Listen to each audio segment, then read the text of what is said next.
ఇద్దరి మధ్య జరిగిన ఘర్షణలో వారిని ఆపినందుకు ఒంటిమిట్ట సీఐ చితకబాదారని బాధితులు కన్నీటి పర్యంతమయ్యారు. కడపలో ఉంటున్న ఓ వ్యక్తి ఇంటికి కావలసిన సామాన్లు తెచ్చేందుకు తిరుపతికి వెళ్తున్న వాహనం ఒంటిమిట్ట దగ్గర టైర్ పంక్చర్ కావడంతో దాన్ని వేసుకుని భోజనం చేసి బయలుదేరే ముందు ఇద్దరు వ్యక్తులు కొట్టుకుంటూ రాయితో దాడి చేయబోగా నేను పట్టుకుని విడిపించగా పోలీసులు రావడంతో వారు పారిపోతే నన్ను పట్టుకుని నాకేమీ తెలియకపోయినా స్టేషన్కు తీసుకెళ్లి చితకబాదారన్నారు. వారిపై చర్యలు తీసుకోవాలని కోరారు.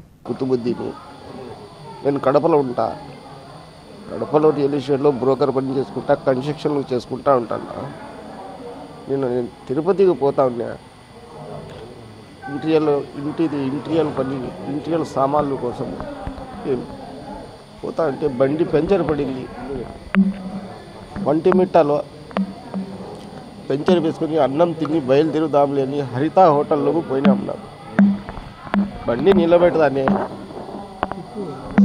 ఆడ వ్యక్తులు ఇద్దరు కొట్లాడుకుంటా ఉన్నారు. చాలా మంది ఉన్నారు. ఇద్దరు కొట్లాడుకుంటా ఉంటే ఒక అతను పెద్ద రాయి తీసుకొని వాడి తల మీద కొట్టేదానికి పోతే ఎందుకున్నా కొట్లాడుకుంటారు, కొట్లాడుకొని కూర్చొని మాట్లాడుకుంటే అయిపోతుంది కదా అని చెప్పి నేను పోయి విడిపిస్తే అందులోనే ఆ కొట్లాడుకునే మనుషులు పారిపోతే పోలీసు వాళ్ళు వచ్చి మమ్మల్ని పట్టుకున్నారు. పట్టుకొని బండిలో కూర్చోపెట్టుకొని బండి బీగాలు తీసుకొని మళ్ళీ గండిలో కూర్చోపెట్టుకొని స్టేషన్కి పదండి అన్నారు. చెప్పిన ఎందుకున్నా స్టేషన్కి మేము అంటే ఇక్కడ జరిగింది ఇన్సిడెంట్కి మీరే హామీలు, మీరు రావాలా అని చెప్పినాడు. అందులోనే జోబులో ఏముంది మీ దగ్గర అంటే నా దగ్గర లెక్క తిన్నా అని చెప్పినాను. 1,22,500 లెక్క ఉంది నా దగ్గర. ఆ కానిస్టేబుల్ సీఏకి ఫోన్ చేసినాడు. సార్ ఇక్కడ బండిలో ఉన్న మనుషులు ఉన్నారు, వాళ్ళ దగ్గర లెక్కలు ఉంటుంది, సీఏ వాళ్ళని పిలుచుకొని స్టేషన్కి రా అన్నాడు.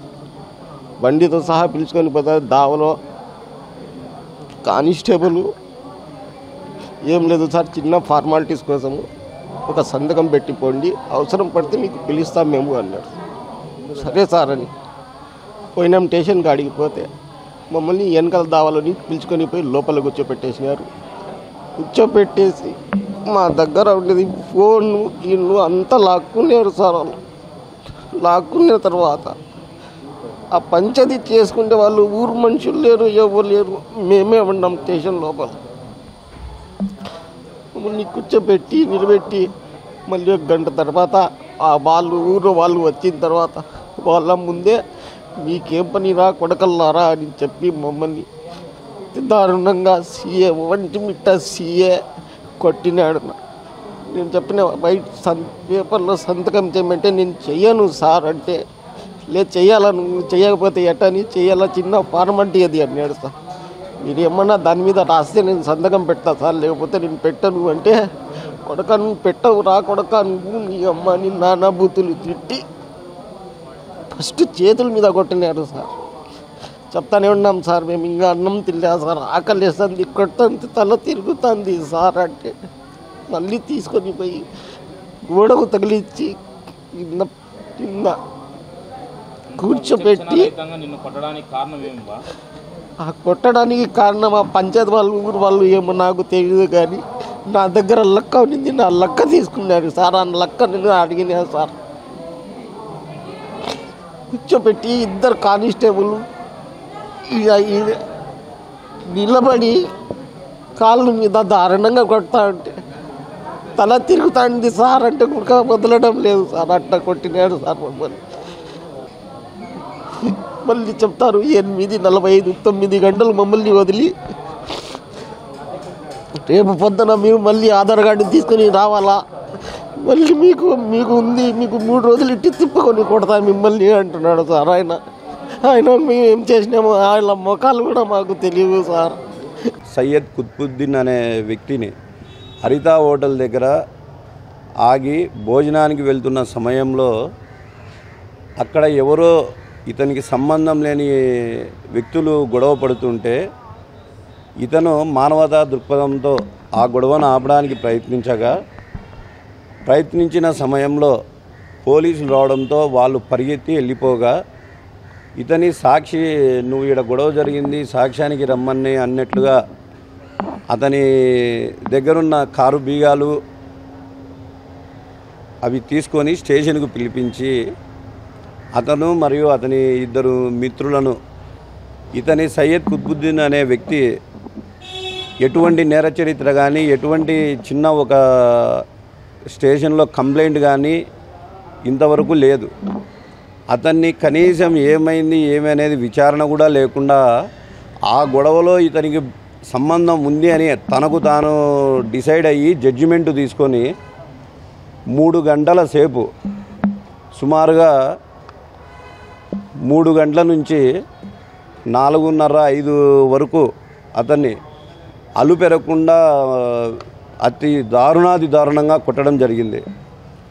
ఈ కొట్టడం సార్ నేనేం తప్పు చేశాను, నన్ను ఎందుకు కొడుతున్నారు అనే విచారణ కూడా లేకుండా లాఠీ తీసుకొని కాళ్ళ మీద కొట్టి తొడల మీద లాఠీ పెట్టి కానిస్టేబుల్ని బెదిరించి మీరు లాఠీ పైకి ఎక్కండి తొక్కండి వేసి అని చెప్పి బెదిరించి చేతులకు కాళ్ళకు కొట్టడంతో అలసిపోయి పడిపోయిన వ్యక్తికి మొహాన నీళ్లు జల్లి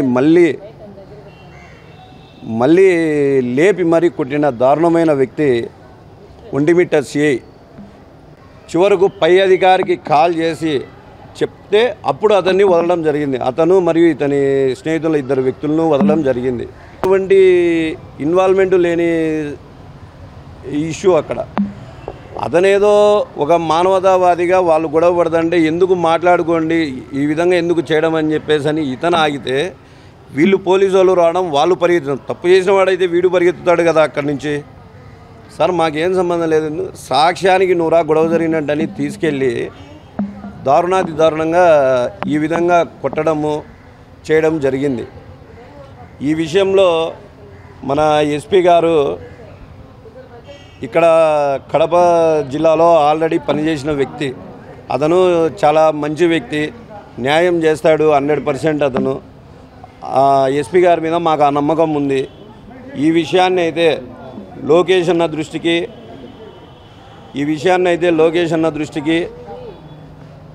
100% ఎస్పీ గారి దృష్టికి తీసుకెళ్తాం. ఆల్రెడీ తన మీద హ్యూమన్ రైట్ కమిషన్ కూడా పంపడం జరిగింది. మోటివ్ అని చెప్తే సపరేట్గా ఒంటిమిట్ట సిఐ లైసెన్స్ ఉన్న రౌడీలాగా బిహేవ్ చేస్తున్నాడని చెప్పి నా ఉద్దేశం. అది మోటివ్ అతనికి లైసెన్స్ ఉన్న రౌడీలాగా అధికారాన్ని తన చేతుల్లోకి తీసుకొని దుర్వినియోగం చేసే వ్యక్తిలా బిహేవ్ చేస్తూ ఉన్నాడు. కుత్బుద్దీన్ పరిస్థితి నిన్న జరిగినప్పటి నుంచి అతను ఏమీ తినలేదు, గాయాలు, మూగ దెబ్బలు, నానా వ్యంగ్య పదాలతో అసభ్య పదజాలతో దూషించడం. ఇప్పుడు అతని పరిస్థితి 10 days బెడ్ రెస్ట్ తీసుకోమన్నారు, బెడ్ మీద ఉండి ట్రీట్మెంట్ చేయాలనేసి. అతని కుటుంబానికి ఆదరణ ఏముంటుందో నాకు అర్థం కావడం లేదు. చేతులు, వేళ్ళు, కాళ్ళు మీరే చూశారు, ఇప్పుడు మీడియా మిత్రులు సోదరులు అందరూ చూశారు ఎంత దారుణంగా ఇదైపోయాయో. తన బెల్టు తీసుకొని లాఠీ బెల్టు కాళ్ళతో చేతులతో ఇంత దారుణంగా ఎందుకు కొట్టాడో నాకైతే ఒకవేళ గొడవలో సంబంధం ఉన్న వ్యక్తులనైనా ఇట కొట్టచ్చా అని అడుగుతున్నాం. ఒకవేళ గొడవలో సంబంధం ఉండే ఏ వ్యక్తులకైనా దొరికితే కేసు ఎఫ్ఐఆర్ రాసి పెట్టే అధికారం ఉంది. ఇతనికి గొడవ సంబంధం లేదు, ఏది సంబంధం లేదు. దాన్ని ఆ విధంగా 3rd degree చేసే అధికారం ఎక్కడి నుంచి వచ్చిందో నాకు అర్థం కాలేదు. నా పేరు రామాంజనేయ రెడ్డి, తెలుగుదేశం నాయకుని. ఈ విషయాన్ని మేము ఎంత దూరమైనా చట్టపరంగా న్యాయపరంగా ఎంతవరకైనా ఎంత దూరమైనా అతని మీద చర్యలు తీసుకోవడానికి మేము వెళ్తాము. ఎస్పీ గారి దృష్టికి కూడా ఈ విషయాన్ని తీసుకెళ్తాము. దీనినైతే వదిలే ప్రసక్తి లేదు. అతని చర్యలను ఖండించే దిశగా ఎంత దూరమైనా వెళ్తాము.